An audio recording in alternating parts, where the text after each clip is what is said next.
Bonjour. C'est moi Orson Welles. Ceci est ma maison que vous voyez derrière là. Pas mal, non? C'est français.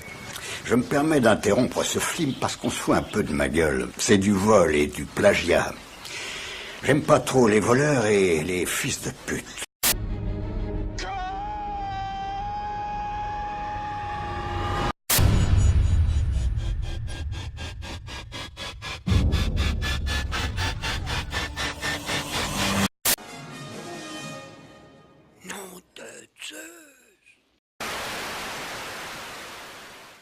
Bonjour à toutes et à tous et bienvenue dans ce nouveau numéro de Qu'est-ce qu'on lit ce soir? Nous allons donc revenir sur les sorties du mois de juin. Un mois de juin à peu près normal en termes de sorties, une petite vingtaine de sorties, mais qui quand même a une petite particularité. Il est un peu spécifique dans son genre, mais je vais vous expliquer tout ça en détail tout de suite après le jingle.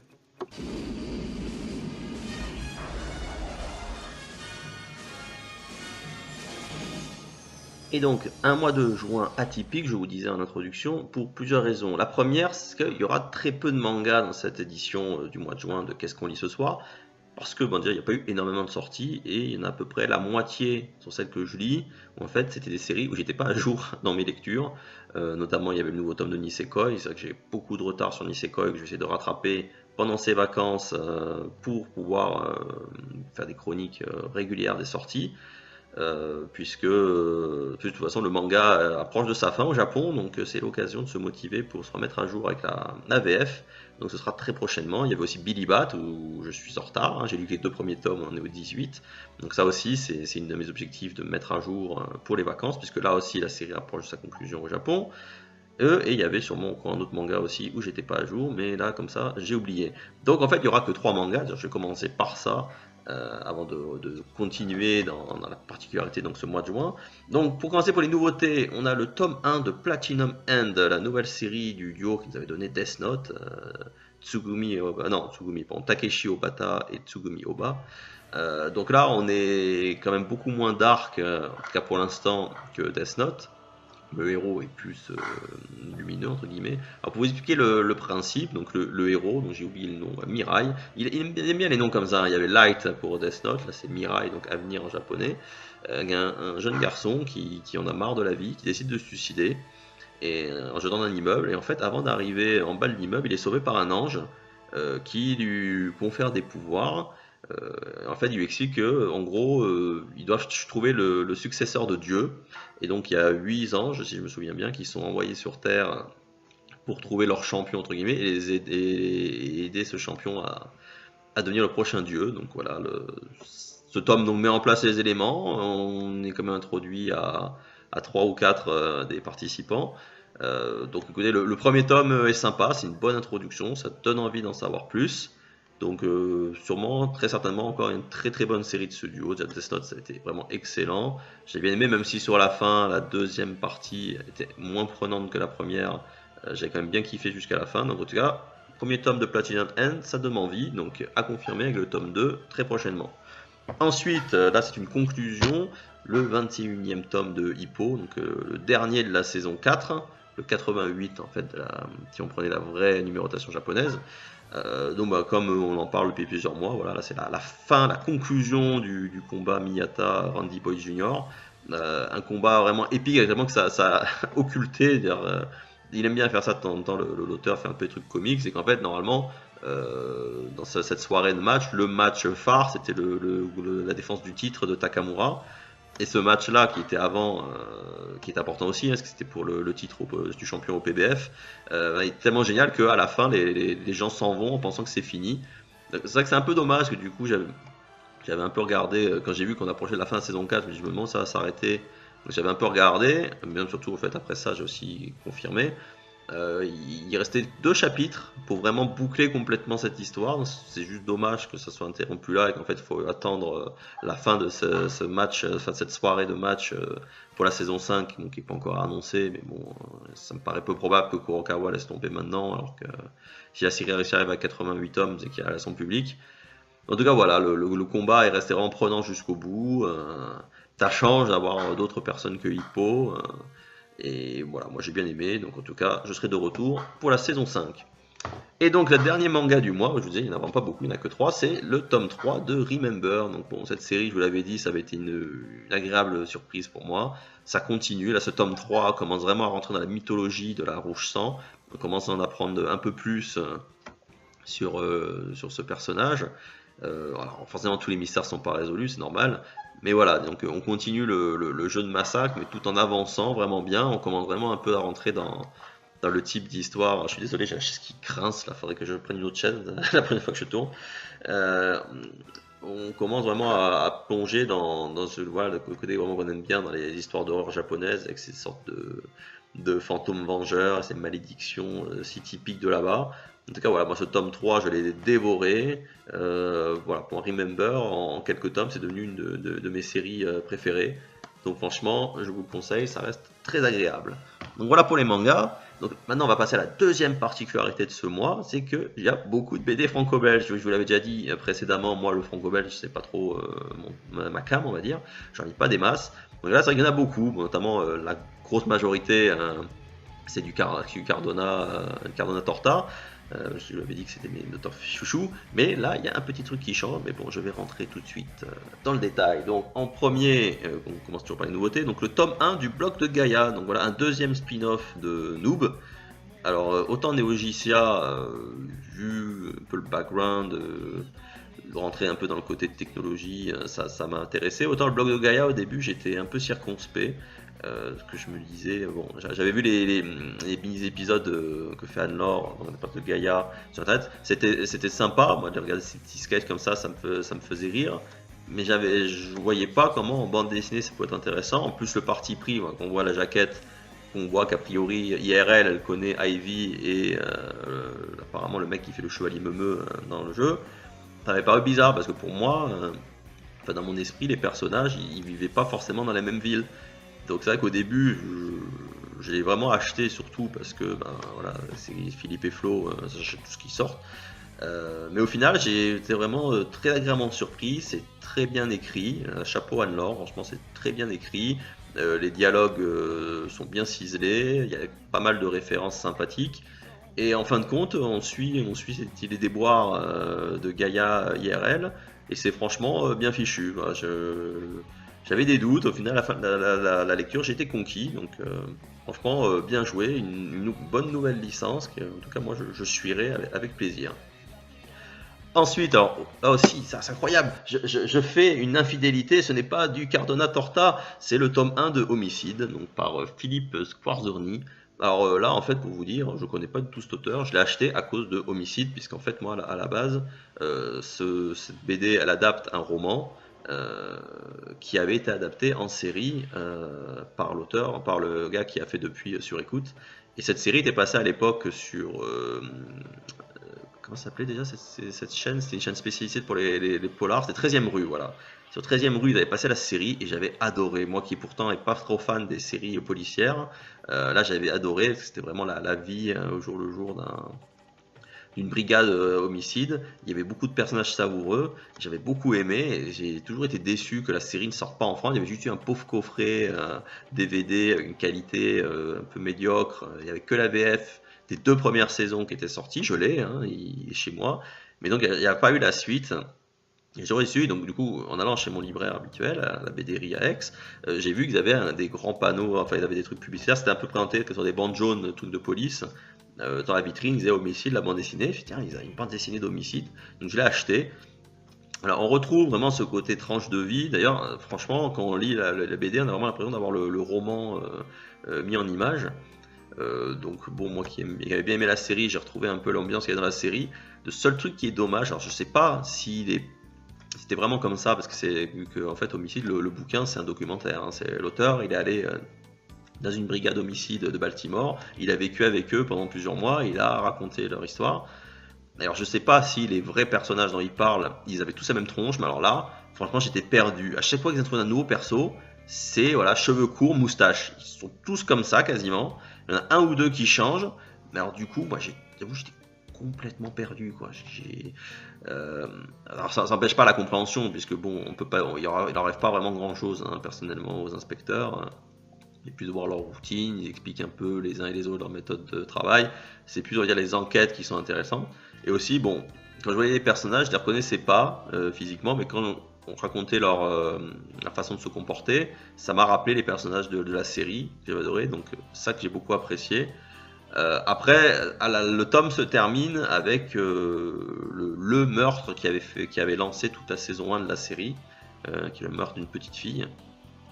Donc je pense que le tome 2 sera plus intéressant parce qu'on va sûrement suivre l'enquête là-dessus. C'est vrai que le premier tome, ça présentait un peu les persos. Et ça qui est dommage, c'est que ce premier tome présente les personnages, mais ils ont tellement tous la même tronche, ils ont tous des noms un peu accouchés dehors, qu'au final on n'arrive pas forcément. En plus, c'est que des petites scénettes, on va dire. Donc en gros, il y a une petite scénette pour chacun. De temps en temps, il y en a un des présentes scénettes qui réapparaît aussi. Mais du coup, en gros, on nous présente 7 ou 8 persos qui ont à peu près tous la même tronche et on n'arrive pas à les distinguer. Donc ça que c'est un peu dommage, c'est que sûrement que d'ailleurs pour la série, pour éviter ça, c'est pour ça qu'ils ont changé. Là notamment, il n'y a pas un seul noir américain de toute l'équipe là qu'on a vu. Peut-être que c'était comme ça en vrai, hein, je ne dis pas que c'est la faute du dessinateur. Mais c'est vrai que voilà, dans la série, il avait mis des noirs, il y avait un italien, donc ils avaient tous des gueules qui faisaient qu'on les reconnaissait, et même si on ne reconnaissait pas leur nom, voilà, visuellement, on le voyait, on savait qui c'était. Là, j'avoue que j'ai eu un peu du mal. Donc, vu que je vous dis, j'ai bien aimé cette ambiance un peu polar, voilà, c'est tiré de faits réels, donc c'est vraiment sympathique. C'est bien écrit, le dessin reste sympathique pour ce style d'ambiance, quoi. Ça pose bien le truc. En plus, voilà, comme c'est du polar noir, c'est vrai qu'on retrouve bien ce qu'on a souvent dans les BD. Parce que franchement, c'est vrai que le manga ou le comics, eux, ils ont un peu plus tendance à briser les cadres. En France, c'est vrai que souvent, on est très scolaire là-dessus, quoi. On le voit, là, c'est vraiment bien les cadres et tout. Mais donc voilà, comme c'est un polar, ça choque pas. Mais voilà, je vous dis, c'est juste le problématique, c'est que pour un tome qui présente les persos, on est un peu paumé. Donc je pense que le 2 pourra être vachement mieux. En tout cas, si jamais j'ai encore l'occasion de vous faire des vidéos là-dessus, bon, c'est pas à gagner. Si vous allez un peu sur mon Facebook, vous savez un peu ce qu'il en est de l'avenir de cette chaîne. Mais en tout cas, voilà, je veux dire, moi je laisserai sa chance au tome 2, puisque voilà, je vous dis, je retrouvais l'ambiance de la série et j'aimais beaucoup la série. Alors, pour rester dans le franco-belge, encore dans du nous, bon là c'est le grimoire illustré, donc moi ça on va pas trop s'étendre dessus. Moi je l'ai pris parce que voilà, comme son nom l'indique, en fait c'est un artbook. Ça veut dire artbook, ils ont joué un peu sur le trip justement MMO, on appelle ça un grimoire, donc on retrouverait plein d'illustrations des débuts de la série. Alors ce qui est pas mal pour les fans hardcore qui veulent le savoir, c'est que vous retrouverez la timeline, comment se repérer entre les séries, les romans, les BD, vous retrouverez tout là-dedans. Agrémenté de petits croquis de notre ami Philippe. Il y a pas mal d'explications, c'est ça qui est aussi sympa, quoi, quand on les explique comment il a créé les jaquettes des BD. On retrouve aussi quelques photos de la série. Donc voilà, moi qui aime bien le style de dessin de Philippe, Grégoire Defoe, voilà, c'est un petit artbook sympa. Et en plus, si vous êtes fan de Noob, vous retrouverez tout plein d'informations bien sympathiques sur cet univers. Et pour finir, toujours sur du Cardona Torta, donc on avait le mois dernier, j'avais oublié de chroniquer Sentai School, parce qu'en fait, comme moi j'ai participé au crowdfunding, j'ai eu les 5 tomes d'un coup quand le a été fait, donc c'est vrai que du coup j'ai un peu tendance à zapper les sorties librairie. Donc le mois dernier, le tome 4 est sorti, donc après leur petit périple américain du tome 3, les héros reviennent à l'école, et là débarque ce nouveau personnage que vous voyez ici, qui s'appelle Viper, qui se révèle être la cousine de Duke, mais également la fille de Strateker, l'ennemi juré de nos héros et directeur de la Violent School. Donc un personnage un peu trublion, on va dire, qui rejoint la Sentai School, alors que techniquement, entre guillemets, vu que c'est la fille de son père, elle aurait dû plutôt être de l'autre côté. Donc ça met un peu le bazar dans tout ça, donc ça bouscule un peu les habitudes des héros, et c'est une addition vraiment sympathique, elle forme un bon duo avec Bibi. Alors moi le tome 4 franchement j'avais adoré, ça restait dans le trip Sentai School, j'adore cette BD, c'est toujours un grand plaisir et j'ai hâte d'avoir de l'inédit.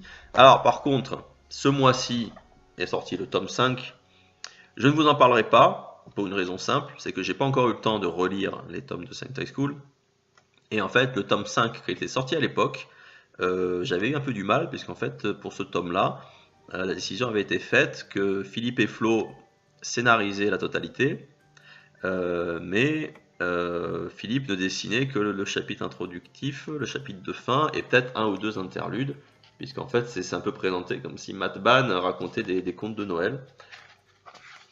Et en plus coloré avec couleur de Flo. Mais en fait, après tous les segments intermédiaires, vous voyez, sont dessinés par des auteurs invités. Et j'avoue que selon l'auteur en question, les chapitres m'avaient pas spécialement plu. Au début, j'avais été un peu perdu. Alors c'est vrai que ça change de d'habitude, donc c'est vrai que je ne veux pas vous le chroniquer là, puisqu'en fait, je voudrais le relire maintenant. Moi, c'est vrai qu'à l'époque, quand j'étais un fan de Sentai School, le tome 5, je l'attendais. C'est vrai qu'il était tellement atypique que ça m'avait fait bizarre. Donc, avant de vous dire si je vous le conseille ou pas, je préfère le relire au calme, avec le recul maintenant nécessaire, et en dire voilà ce que j'en pense au niveau histoire et tout ça. Donc, il est sorti, mais j'en reparlerai une autre fois. Voilà, ça c'était le franco-belge. Et là, on va finir sur le gros morceau. Alors, je sais que malheureusement, je pense que la plupart des gens qui me regardent sont plus des lecteurs de manga que de comics. Mais là, tant pis, là, c'était un gros mois en comics. Le mois prochain, ce sera la merde. Et il y a eu aussi beaucoup de nouveautés. Alors, en premier lieu, suite à la fin de Secret Wars le mois dernier, ça y est, on a le début du nouvel univers Marvel post-Secret Wars. Donc, on a eu droit aux 2 premiers numéros du nouveau magazine Adventures qui s'appelle All New Adventures. Donc, pourquoi 2 puisqu'en fait, le numéro du mois de juillet est sorti la dernière semaine de juin. Donc, du coup, ça a permis de chroniquer les deux sur ce mois-ci. Écoutez, là, l'univers commence, donc ils remettent en place de nouvelles équipes de Vengeurs. On a plusieurs équipes, donc on a cette équipe que vous voyez sur la jaquette qui mixe des anciens comme la Vision et Iron Man et des nouveaux, alors soit parce que c'est des nouveaux sur la capuche, c'est-à-dire comme la Thor féminine et Sam Wilson Captain America, ou alors des nouveaux parce qu'ils sont c'est des petits genoux, donc on retrouve Miss Marvel, on retrouve Miles Morales fraîchement enfui de l'univers Ultimate et le nouveau Nova. Donc on a cette équipe là, on a l'équipe des New Avengers qui est en fait dirigée par j'oublie, je ne peux pas retenir son nom, ce gars, il est tellement insignifiant. C'était un X-Men avant, Carlo Rivera, je crois, je ne sais plus, qui en fait avait racheté la IM dans les derniers numéros pré-Secret Wars. Donc il a décidé de créer un groupe d'Avengers. On retrouve celle-là. Et la troisième série, c'est les Uncanny Avengers. Donc qui s'appelle l'équipe Unité, c'est-à-dire entre les humains et mutants. Et là, on découvre que dans ce nouvel univers qui suit Secret Wars, il y a aussi les Inhumains. Alors apparemment, il y a eu un bond de 8 mois entre la fin de Secret Wars et cet univers-là. Et apparemment, il s'est passé quelques trucs. Notamment les mutants apparemment ont été touchés par une maladie et une petite décimation des mutants, et du coup il y a un peu une sorte de guéguerre entre les mutants et les inhumains, on ne sait pas trop pourquoi, donc je pense que ce sera développé par la suite. Donc voilà, écoutez, là ces premiers tomes mettent en place les équipes, donc on rencontre les premiers antagonistes, ça se met doucement en place. Il y a des équipes où on peut avoir plus d'affinité que d'autres, mais bon, donc ce qui est sympa avec ces magazines en France, c'est qu'on a plusieurs séries dans un même magazine. Et des fois, s'il y a une série qui est un peu plus molle sur un arc, ça peut se rattraper sur l'autre. Donc en tout cas, au début j'avais des doutes, j'ai hésité, j'ai dit est-ce que je l'achète Adventures, est-ce que je m'arrête pas là après Secret Wars pour ça. Surtout que j'avais lu quelques avis sur internet en ce IGN qui n'avaient pas l'air de vraiment donner des bonnes notes. J'ai quand même tenté, bon écoutez, pour l'instant ça se met en place, mais ça se met en place de manière sympathique. Toujours dans les All New, on a le magazine dédié à Iron Man, donc il s'appelle All New Iron Man and Avengers. Pourquoi? Parce que en fait dedans, oui, il y a Iron Man, mais il y a aussi les séries de Captain America et de Thor. Donc là, nouveau statu quo pour Iron Man, nouveau dessinateur aussi. Là, on retrouve le duo David Marquez et Brian Bendis qui opérait sur Ultimate Spider-Man juste avant la fin de l'univers Ultimate. Donc, écoutez, ça se met en place. Le dessin est vraiment sympa. Il y a une histoire assez intéressante autour de Madame Masque qui est assez intéressante. Ça commence bien. Thor, c'est vraiment la droite lignée de la série qui se passait avant Civil War. Je veux dire Civil War, c'est Secret Wars. Donc c'est de la continuité, c'est pas mal. Et la série sur Captain America, donc Sam Wilson, c'est sympa parce que voilà, le fait que ce soit un nouveau Captain America, on voit qu'il a vraiment une approche différente de ce que pouvait avoir Steve. Donc c'est des débuts assez prometteurs. Donc voilà, par contre, ce magazine-là commence peut-être un peu mieux qu'Avengers. Avengers, ça se trouve encore ses marques. Là, franchement, ces 2 premiers numéros, j'ai bien kiffé. Ensuite, là, c'est un hors-série, c'est le All New X-Men hors-série.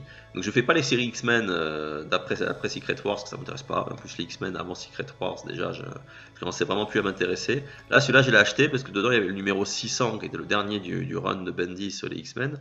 Et en fait, c'est présenté un peu comme le procès de Henry McCoy, après tout ce qu'il a fait, notamment ramener du passé, les premiers X-Men, tout ça.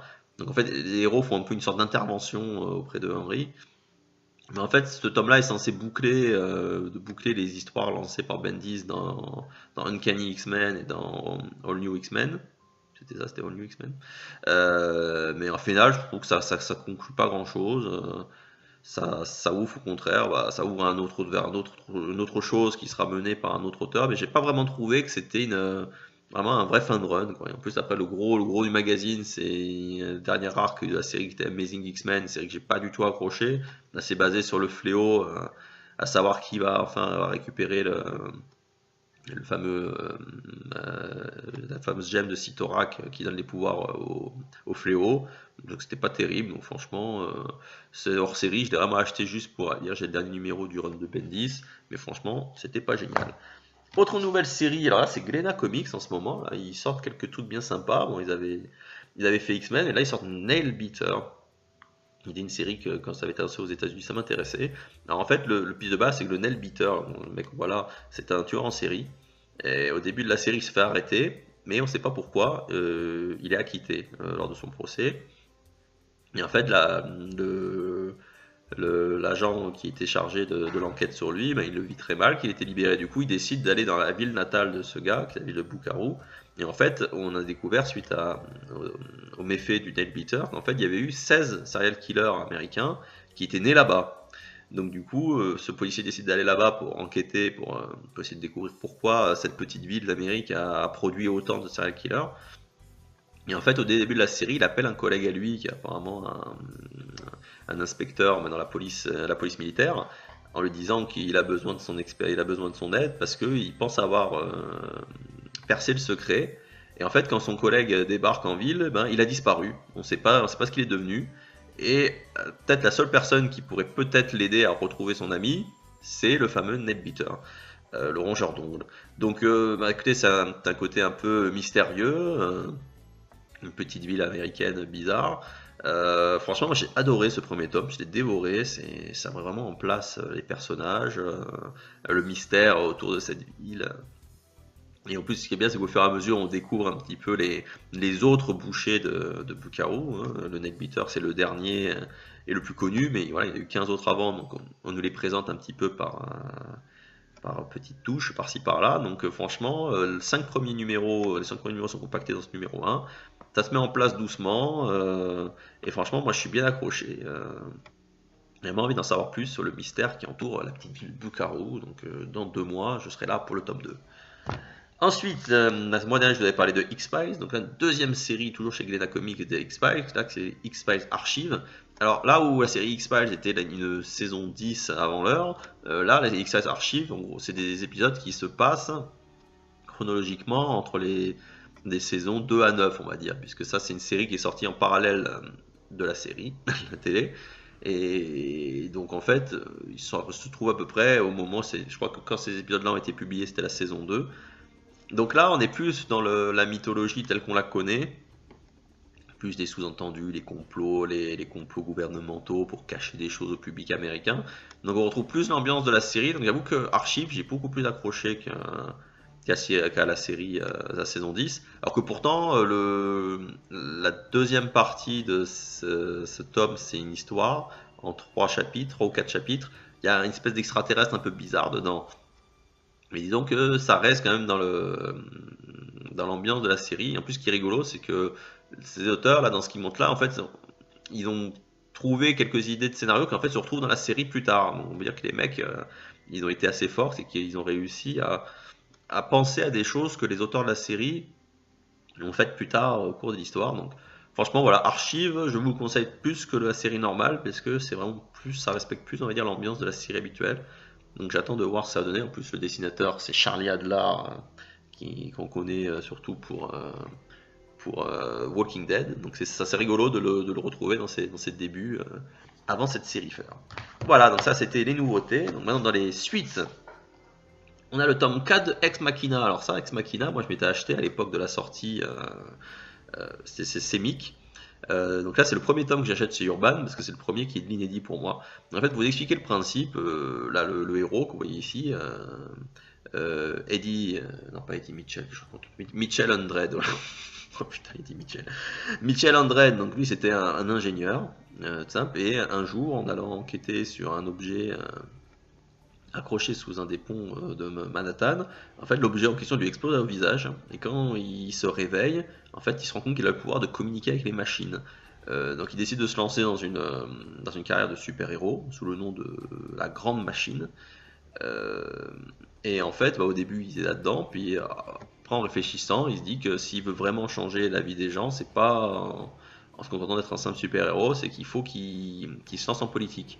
Et en fait, quand la série commence, il a été élu maire de New York. Et en fait, ça se passe dans un monde post-11 septembre. Et où, en fait, dans cet univers-là, il y a eu le 11 septembre, mais lui, il était là, Alice Machine. Et donc, en fait, il a réussi à empêcher le deuxième avion de percuter la deuxième tour. Et c'est ça qui l'a aidé, en fait, à se faire élire maire. Puisque au début, c'était un outsider, donc il était très mal positionné. Et en fait, le jour du vote, c'était le jour du 11 septembre. Et le fait qu'il ait réussi à empêcher un des avions de percuter la deuxième tour, le fait élire. Et donc en fait, on suit tout au long de l'histoire donc sa mandature en tant que maire de New York. Donc il y a tout un côté un peu politique, sociétal, puisque voilà, il doit faire face à des problématiques comme le mariage gay, les crimes racistes, ce genre de trucs. Mais tout en arrière-fond, il y a aussi son passé en tant que grande machine, les adversaires qu'il a pu rencontrer. Et donc en fait de ce tome-là, c'est l'avant-dernier de la série, donc ça commence vraiment à... Comme on sent que ça s'approche un peu de la conclusion, il y a quelques pistes qui sont données sur sur des ennemis un peu puissants qu'il peut avoir, et même sur la nature même de ses pouvoirs. Et on sent que le tome 5 va se passer un truc assez énorme. Donc moi franchement, voilà, ce tome-là, j'ai bien aimé. En plus ça développe aussi certains personnages secondaires qui n'ont pas été trop développés jusque-là. Il y a un chapitre qui est axé sur la commissaire de police et un qui est axé sur le premier adjoint à Mitchell. Et franchement, voilà, ça reste sympa. C'est vrai que ce côté mélange de super-héros et critique un peu de la société, je trouve que ça marche toujours très bien. Et là, c'est vraiment très bien écrit par Brian K. Vaughan. Donc franchement, Ex Machina, je vous le conseille. J'hésite à faire un focus sur le tome 5 le mois prochain. Mais bon, donc je pense que je vous ai bien raconté la série là. Donc je pense que je vais en rester là. Ensuite, on a Gotham Academy, le tome 2. Alors, Gotham Academy, c'est un peu le même problème que Miss Marvel. Ils ont voulu faire quelque chose, un truc un peu jeune, frais, qui change de ce qu'on voit habituellement. Le tome 1 m'avait paru, j'avais bien aimé, je trouvais que ça changeait, mais voilà, arrivé au tome 2, voir des lycéens interagir avec des personnages de l'univers de Batman, ouais, bon, c'était sympa au début, mais bon, là, je sais pas, j'ai moins accroché à ce tome 2, donc bon, même si là on avance dans l'intrigue autour de la mère de l'héroïne, qui était une super vilaine, on en apprend plus, mais bon, je pense que là le tome 3 va finir la première série, Gotham Academy. Il y en a une deuxième qui s'appelle deuxième semestre, je crois, ou un truc dans ce genre, mais je pense que je vais m'arrêter là, parce que oui, ce tome 2, il m'a laissé un peu indifférent, donc ça change, mais voilà, c'était bof. Ensuite, Justice League. Donc là, c'est pas. Enfin, ça aussi, c'est bizarre. C'est que voilà, je suivais Justice League dans le magazine Justice League Saga. Et vu que j'ai décidé d'arrêter les magazines, du coup, je reviens au numéro librairie. Donc là, dans ce tome-là, on a la première partie d'un événement qui nous était teasé depuis un moment, qui était la guerre de Darkseid. Donc Darkseid va affronter l'Anti-Monitor, hein, l'homme qui était responsable de la destruction de l'univers de la Ligue d'Injustice, qui était les grands méchants du crossover Forever Evil. Donc voilà, là c'est du blockbuster, quoi. Ça s'explose, ça se tape de tous les côtés. Il y a deux gros super vilains qui se mettent sur la gueule. Donc franchement, un très très bon tome. Le prochain, c'est la fin de l'arc et la fin de la série, avant la saga Rebirth. Donc on va voir ça donne. En tout cas, voilà, ce tome 9, moi j'ai kiffé. C'est du bon blockbuster super héroïque, comme on les aime. Ensuite, on va terminer sur Star Wars. Donc Star Wars obtient des droits à 2 sorties. On a eu d'abord le Star Wars hors série. Alors ce hors série compile les annuals, c'est-à-dire c'est un peu des numéros spéciaux, un peu plus longs que d'habitude et qui sortent une fois par an. C'est un peu une tradition dans les comics. Donc là il y a les annuals de la série Darth Vader et Star Wars. Et là voilà, quand je vous avais parlé le mois dernier de Lando et de Princesse Leia, c'était des histoires, des mini-séries qui prenaient des histoires centrées sur des personnages, et j'ai trouvé qu'ils n'y arrivaient pas, quoi. Ça passait pas bien. Les grosses sagas comme Dark Vador ou Star Wars, ça passe bien, mais là ça passait pas du tout. Et ben ce hors-série prouve que quand on veut, on peut faire des très bonnes histoires sur des personnages sans que ce soit des grosses sagas, voilà, des mini-histoires. Puisque voilà, là les 2 histoires qui sont intégrées, bon, je ne sais pas encore dans Star Wars comment va se développer l'histoire développée dans l'annual de Star Wars. Celui de Dark Vador a un lien avec le nouvel arc de la série mère, mais j'y reviendrai plus tard. Je dirais que le premier, voilà, dans Star Wars, c'est l'histoire de ce gars-là qui est en fait un des rares espions de la rébellion sur Coruscant, qui est la capitale de l'Empire. Et voilà, donc on suit ce gars, c'est une histoire, voilà, elle est prenante tout du long, tout de bout en bout. Voilà, ça fait que 30 pages, mais en 30 pages, j'étais plus à fond dedans que toutes des mini-séries sur des persos que je connais, que je le connaissais pas. Donc vraiment c'était génial. Et le truc sur Dark Vador, il y a donc le Seigneur Noir des Sith qui part sur une planète pour une mission de l'Empire. En fait, il tombe au milieu d'une sorte de révolte. Et du coup, il se retrouve à devoir la mater. Puisqu'en fait, voilà, c'est une révolte, surtout qu'il voulait essayer de le tuer, lui, pour priver l'empereur d'un de ses bras droits, de ses forces majeures. Et donc en fait cet arc là est vraiment pas mal parce que ça oppose Vador, on va dire, à une planète entière. Et c'est pareil, donc oui, ça introduit ce qui se passe. Pareil, là c'est une histoire en un tome qui m'a beaucoup plus plu que toutes les mini-séries qui ont pu être faites jusque là. Donc franchement ce hors-série, je vous le conseille si vous devez acheter qu'un seul magazine Star Wars pour vous faire une idée de cet univers, c'est ce tome là, parce que franchement ces 2 annuaires sont très bons. Et donc, pour rester dans les sorties un peu en avance, on a le tome 8 de Star Wars, puisque là aussi, c'est le numéro qui sortait normalement en juillet, mais qu'on a pu trouver dès fin juin en librairie. Donc là-dedans, on a la fin du crossover Vador abattu. Donc la conclusion est vraiment pas mal, puisque ça permet un peu de rebattre les cartes des 2 séries, pour les relancer dans de nouvelles directions. On commence à avoir cette nouvelle direction pour Dark Vador, parce qu'en fait, sur les 4 numéros, les 2 premiers, c'est la fin de Vador abattu. Le deuxième de Star Wars, c'est encore une histoire qu'ils font de temps en temps entre les gros arcs. Ils font une histoire, un chapitre qui est basé sur le passé d'Obi-Wan Kenobi quand il était sur Tatooine à protéger Luke. Et par contre, le deuxième chapitre de Dark Vador lance un nouvel story arc qui est la suite directe de ce qui est introduit dans l'annual. Donc c'est vrai que ça c'est intéressant. Donc là aussi ça met en place une nouvelle histoire, ça relance Vador dans une nouvelle dynamique après sa victoire éclatante dans Vador abattu. Donc franchement voilà, Star Wars ça continue son petit bonhomme de chemin. J'avoue que maintenant que la fin de la série Darth Vader est annoncée aux États-Unis, j'avoue que j'ai un peu peur de l'avenir de ce magazine. Est-ce que ça arrivera à survivre sans Darth Vader, même si la série Star Wars est très bonne? Je sais pas trop comment Panini va faire pour continuer à faire vivre cette série, enfin ce magazine, mais en tout cas pour l'instant, ça reste un absolu à lire. Et dernière sortie comics du mois sur l'univers Star Wars, c'est le tome 2 de Kanan. Donc Kanan, pour vous expliquer, c'est l'histoire d'un des personnages de la série animée Star Wars Rebelle, puisque dans Star Wars Rebelle, le chef de l'équipage qu'on suit, c'était un ancien Padawan. Et en fait, cette série est censée expliquer son passé, comment il est passé de Padawan à contrebandier fugitif, comme on le voit dans la série. Donc le premier tome montrait effectivement le fameux Ordre 51 qui est lancé dans le film 3 et qui provoque l'extinction de l'Ordre Jedi. Donc on voit déjà comment Kanan devient ce qu'il est, puisque Kanan c'est son nom de contrebandier. Parce qu'à l'époque il s'appelait Caleb Dum, quand il était encore Padawan. Et donc on voyait ça, donc c'est vrai que le tome 2 il sert pas trop à grand chose quoi. En fait limite ça revient encore plus dans le passé, on voit comment il rencontre son maître Jedi et comment de Padawan en formation, enfin même de Jedi en formation, il devient Padawan d'un maître Jedi. Et au final, bon, la série ça devait être une série récurrente, c'est terminé en une maxi-série en 12 tomes, et au final c'est pas plus mal, parce que c'est vrai que la deuxième histoire était beaucoup moins intéressante que la première, même ça restait sympa. Mais franchement voilà, vu comment ça se terminait, je pense pas qu'ils auraient pu beaucoup continuer son passé. Donc franchement, voilà, ça se termine là et c'est très bien. C'est en 2 tomes. Ça me présente une période de l'histoire de Star Wars qu'on connaît pas trop, hein, là, ce qui suit l'Ordre 51. Donc pour moi, vous êtes des fans purs et durs de l'univers Star Wars, ça peut être intéressant à lire. Moi, j'ai pris du plaisir à le lire, mais effectivement, je suis content que ça s'arrête à 2 tomes parce que je pense que sur la longueur, ça aurait peut-être été trop long. Et puis en plus, autant le passé est sympa, autant le présent avec Kanan et son groupe de contrebandiers, ça m'a pas du tout intéressé. Donc voilà, bouquin en 2 tomes et c'est très bien. Donc voilà, ça c'était le gros des sorties. Maintenant, on va passer sur le focus du mois qui va être un gros morceau. Mais vous allez voir tout de suite après le jingle.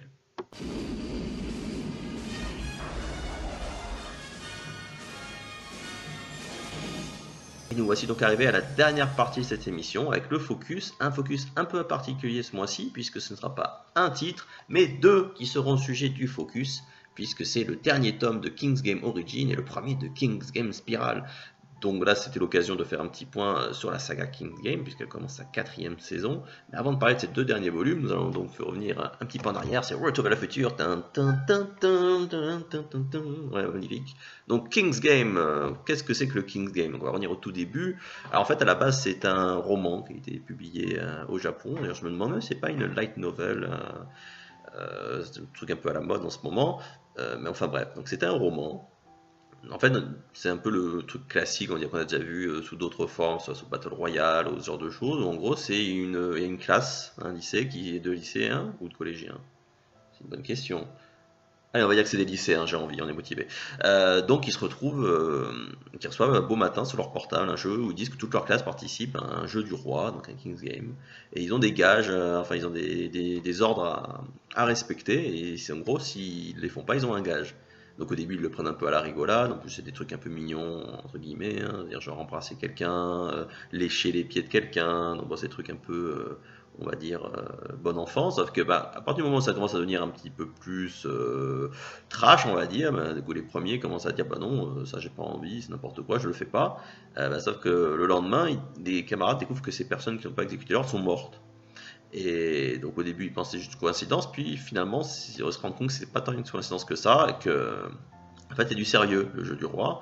Et donc du coup ben, d'un côté on va avoir donc un égrenement de personnes qui meurent dans d'atroces souffrances tout le long de la série, mais avec en parallèle quand même une enquête pour essayer de découvrir qui est le roi qui provoque ce jeu et pourquoi il a choisi cette classe en particulier. Donc ça fait un peu penser dans un sens à ce qu'on trouve un peu souvent dans les romans un peu fantastiques japonais. Ring c'était un peu pareil, hein, le coup de la malédiction, où en fait d'ailleurs c'est vrai que moi quand j'avais vu le film Ring à l'époque ça m'avait un peu fait bizarre parce qu'ils nous avaient tellement survendu un film d'horreur. En fait pour moi Ring c'est plus un thriller parce qu'effectivement tout du long ils enquêtent sur la malédiction, savoir qu'est-ce qui l'a causé, qui était Sadako et comment faire pour en échapper. Mais là c'est pareil, sauf que là effectivement il y a vraiment de l'horreur parce qu'il y a des gens qui se font régulièrement charcuter tout au long de la série. Alors, c'est vrai que c'est très prenant, parce que justement, pendant toute la saison 1, on se demande vraiment qui est le roi, donc c'est un peu le jeu du qui dans la classe pourrait l'être. Il y a des gens qui soupçonnent des personnes qui en fait se révèlent ne pas être le roi, ou qui meurent alors qu'on pensait que c'était le roi, donc c'est vrai que c'est pas mal. En plus, la série est courte, ça qui est bien avec King's Game, c'est que chaque saison, hormis King's Game Origin, les 2 premières saisons faisaient 5 tomes, donc c'est quand même assez court. King's Game Origin en fait 6, et la dernière saison dans King's Game Spiral, pour l'instant il n'y en a que 3 au Japon, donc on ne sait pas trop combien ça va durer, mais j'y reviendrai plus tard, hein. On va pas commencer à brûler les étapes. Donc King's Game, donc c'est vrai qu'arrivé à la fin de la série, donc il y a la tension qui monte, et les taux qui se resserrent, mais malgré tout, ça qui est un peu dommage, c'est que, ben, comme souvent dans ces séries, quand ils mettent un personnage en avant, on se doute que le dit personnage, il va rester au moins jusqu'à la fin. Donc on sait déjà que donc le héros Nobuaki, puis très certainement sa copine Chemi, on sait que tous les deux, on suppose fortement que au moins sur les 3 premiers tomes et même le 4e, ils seront toujours là. Et effectivement, donc ça désamorce un petit peu mais c'est vrai que par contre tous les autres peuvent mourir. Donc il y a quand même tout ce côté-là qui reste sympathique. Moi j'ai beaucoup accroché à la saison 1. Il y a juste la toute fin, la révélation de l'identité du roi qui tombe un peu à plat, je trouve. Ça fait un peu le Deus Ex Machina, un peu bizarre. Donc c'est vrai que jusqu'au bout j'avais bien aimé. Donc arrivé à la fin de la saison 1, la révélation finale quand même un peu intrigué. C'est ça qui m'a motivé à aller laisser sa chance à la 2e saison, donc qui s'appelait King's Game Extreme, qui est là. Donc là, on retrouve le ou la survivante de la saison 1, je vais pas vous révéler qui du coup arrive dans une nouvelle classe. Il commence à essayer de s'intégrer, sauf que au moment où cette personne pense enfin commencer à s'intégrer, et ben un nouveau jeu du roi commence. Donc du coup, il se retrouve intégré là-dedans, bon, sachant que là, il a la connaissance de ce qui s'est, enfin, il ou elle a la connaissance de ce qui s'est passé avant. Donc du coup, il essaye d'aider les autres, sauf qu'il il se retrouve très vite contré par un autre élève de la classe, qui est en fait aussi un autre survivant d'un King's Game qui a eu lieu plus tôt. Et donc du coup, en fait, l'intérêt de cette saison 2, c'est que c'est vraiment cette opposition entre deux survivants du King's Game qui ont deux approches radicalement différentes, quoi, entre le survivant ou la survivante de la saison 1 qui essaye de sauver un maximum de personnes en essayant, comme dans la saison 1, de contrer le roi, donc ça fait un peu redondant. C'est bien du coup d'avoir cet autre personnage qui lui carrément part du principe que de toute façon ils vont tous crever, sauf le gagnant. Donc partant de là, autant ne pas nous donner de faux espoirs et que les choses aillent très vite pour que l'histoire, que le King Game se règle vite. Alors là cette saison-là, voilà, ça se trouve vraiment autour de cette opposition parce qu'en fin de compte, on n'apprend pas énormément de choses en plus. Les héros dans cette saison, ils retournent parce que dans la saison 1, à un moment, il y a le héros, donc Nobuaki, qui part, qui grâce à un de ses copains qui a trouvé des informations sur un autre King's Game qui aurait lieu dans une vieille ville, enfin un petit village paumé dans la montagne qui s'appelle Yonaki. Le héros était allé sur place pour se renseigner, il n'avait pas trouvé grand chose, ou du moins c'est ça qui est rigolo, c'est que du coup après avoir lu la fin de King's Game Origin, donc qui raconte le fameux King's Game qui s'est passé à Yonaki, on apprend des choses à la fin de cette saison, ça m'a donné envie de relire. En fait, je me suis rendu compte que dans la saison 1, les éléments que trouve Nobuaki à Yonaki et qui jouent un peu dans le final de la saison 1 sont en totale opposition avec ce qui nous est vendu à la fin de King's Game Extreme et dans King's Game Origin. Donc là, je me demande comment il va rebondir là-dessus, l'auteur, parce que donc il se contredit un petit peu lui-même. Donc ça va être intéressant peut-être de voir s'il va réussir à rattraper sa bourde par la suite. Mais là du coup voilà, dans la saison 2 on a de nouveau un retour à Yonaki mais qui apprend pas énormément de choses sur le moment. Donc ça qui est bien, c'est que quand j'ai lu Kingdom Extreme, je l'avais lu cette saison et je dis bof, ça m'a un peu fait perdre la hype que j'avais eu pour la saison 1, cette saison 2. La fin m'a bien surpris par le coup. Bon, il y a une petite révélation encore autour de la nature du roi, bon là qui par contre m'a fait peur. Ouais. Mais ça avait été rattrapé par le grand final qui là par contre m'avait bien laissé sur le cul. Et c'est vrai que arrivé là, je me dis bon, je vais lire la saison 3 parce que c'est Origin, donc j'ai envie de savoir les origines du jeu du roi, puis je vais en arrêter là parce que ça devient redondant, un peu trop redondant.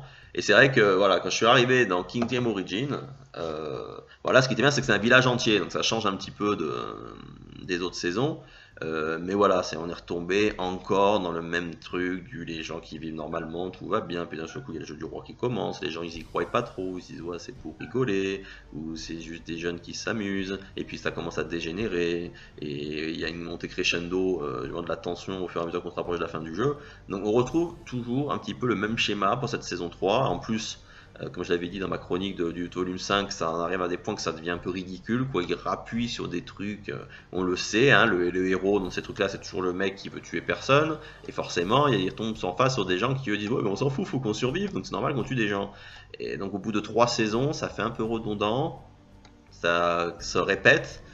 Et c'est vrai qu'arrivé du coup au 6e tome, donc qui est le dernier, celui qui nous concerne un peu sur ce focus, là par contre c'est bien parce que voilà, on arrive à la fin et la fin, il y a vraiment il y a un bon boost, la tension est vraiment bien.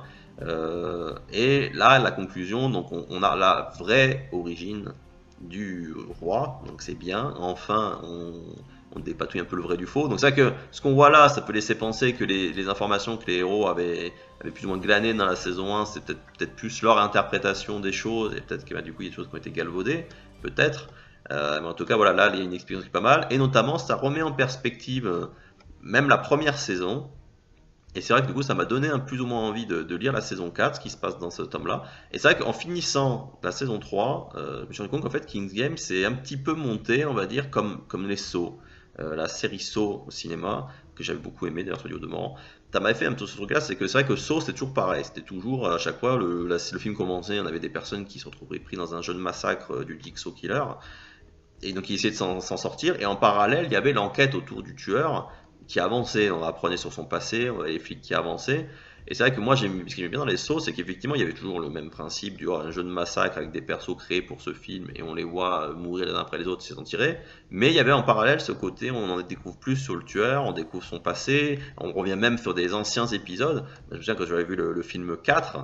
Là, comme vu comment c'était terminé le film 3 de Saw, je me demandais comment il pouvait faire un film 4.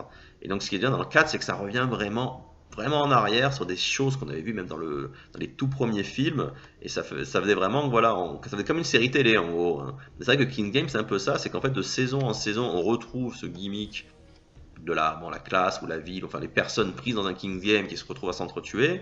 Mais en toile de fond, il y a ces petits éléments qui permettent de constituer le puzzle de la trame générale, qui font que chaque saison apporte quand même pierre à l'édifice. Et c'est vrai que du coup, avec des révélations qui se font dans Origin, ça m'a donné envie de lire donc Spiral. Et c'est pas que ça qui m'a donné envie de lire Spiral, c'est qu'en fait déjà, bon, je me disais, allez, une saison 4, ça va encore être la même chose. En plus là, c'est sur le King Game auquel avait participé la fameuse deuxième personne qui apparaît dans Extreme, et qui est en opposition avec le personnage principal de la saison, enfin le personnage survivant plutôt, de la saison 1. Donc je me disais, allez, c'est bon, on sait déjà qui c'est qui va survivre, donc déjà qu'en plus le seul intérêt c'était un petit peu de voir comment ça se passait, là on sait déjà qui c'est qui va survivre, donc c'est pas très intéressant. Mais du coup, là, Kiyun, ils m'ont bien eu pour le coup, puisque souvent maintenant c'est la grande mode des éditeurs manga publient le premier chapitre généralement en ligne pour que les gens puissent voir. Donc je me dis, bah tiens, allez, je vais laisser ça changer, j'ai regardé le premier chapitre. Et ce que j'ai trouvé bien, c'est que justement, là, l'auteur il a quand même dû se rendre compte qu'au bout de 3 fois qu'il faisait la même, il n'allait peut-être pas refaire encore le coup du oh bah tiens, j'ai reçu un texto, qu'est-ce que c'est que le King's Game? Donc là, quand le manga commence, il y a déjà eu 8 morts. Et donc du coup, c'est vrai que on est déjà bien dans le jeu. Comment dire, les relations entre les personnages commencent déjà à chauffer. On commence déjà à avoir des petites guerres entre personnes. Donc c'est vrai que le truc est pas mal. C'est vrai que ce tome 1 met bien dans le bain. Et c'est vrai que ça laisse augurer que la série va aller beaucoup plus vite. Alors après, est-ce que ça fera encore 5 tomes? Ça, je ne sais pas. Parce que c'est vrai que là, à la fin de ce tome, il y a déjà 11 morts. Donc ils sont plus que 22 élèves et la dernière ordre du roi qu'ils ont reçu, ça laisse penser qu'ils vont encore avoir un beau paquet de morts. Donc après c'est vrai que ils peuvent faire durer les ordres plus ou moins longtemps, hein, ça on l'a pu le voir dans les saisons d'avant. Mais déjà on peut penser à mon avis que dans le tome 2 voire aller le tome 3, il y aura sûrement les 2 tiers de la classe qui seront mortes. Donc déjà on peut penser que contrairement à Origin, ça devrait pas dépasser les 5 tomes. Et c'est vrai que du coup, vu ce qui a été révélé dans King's Game Origin, je serais curieux de voir si Spiral justement permet pas d'expliquer certaines choses de l'intrigue générale. Donc c'est vraiment plus voilà, dans l'idée de découvrir un peu de fin mot de l'histoire. Et c'est vrai que je pense que ça va bien aider à compléter Origin. Et pour que je sais déjà que dans les romans, il y a eu 5 romans au total, la série finie. Donc je pense que une fois qu'on aura fini Spiral, on aura vraiment toutes les cartes en main pour bien comprendre tout. Et la saison 5 sera vraiment le final apocalyptique, très certainement, de la saga King Game. En tout cas, voilà, c'est vrai que si vous aimez bien un peu les séries à la Battle Royale avec des jeux de massacre, c'est vrai que King's Game ça reste pas mal. Puis c'est vrai que, comme je disais, chaque saison est courte, donc au moins ça évite de s'éterniser trop sur certains nombres. Bon, c'est vrai qu'après, le contre-coup, c'est que il y a beaucoup d'élèves dans les classes, ou même dans Origin, c'était les habitants du village, qui forcément ne sont pas du tout développés, qui sont vraiment que là pour faire de la chair à canon. Mais même des fois, c'est vrai que ça se ressent avec vraiment, genre, il y a des moments, ils t'enchaînent 6 morts en espace de un chapitre, avec des petits comment dire, j'ai perdu le mot, des petites idées subtiles, des petites subtilités, voilà, dans les règles du jeu qui permettent d'accélérer les choses. Mais c'est vrai qu'au final, ça permet que ça se traîne pas en longueur, c'est dynamique, et voilà, je dis qu'en gros, donc ça serait, si c'était une série vraiment qui suivait, on serait au 17e tome, là. Et voilà, je vous dis, à chaque fois, il arrive à trouver un peu le moyen de relancer un peu l'intérêt. Donc voilà, une saison 4 de King's Game. Alors, dans l'ensemble, c'est vrai que c'est pas non plus la série qui révolutionne le genre, hein. Donc si je devais donner une note à l'ensemble de King's Game, je dirais que la saison 1, je lui mettrais 7, parce que elle était bien prenante tout du long. Quand même, qui t'a donné des notes, je te donnerai le tome qui correspond. Donc je mettrai 7 parce qu'elle est bien prenante tout du long, juste la fin qui est un petit peu, qui a fait baisser un peu la note générale, mais je disais que voilà, c'est un solide 7. Pour Extrême, si vous aimez bien le gore, c'est bien, mais alors après, si vous aimez bien quand même les personnages un peu creusés, donc ça c'est vraiment Extrême, ça porte bien son nom. Donc lui, c'est vrai que je lui mettrais peut-être un 5 parce qu'il est un petit peu en dessous des autres séries.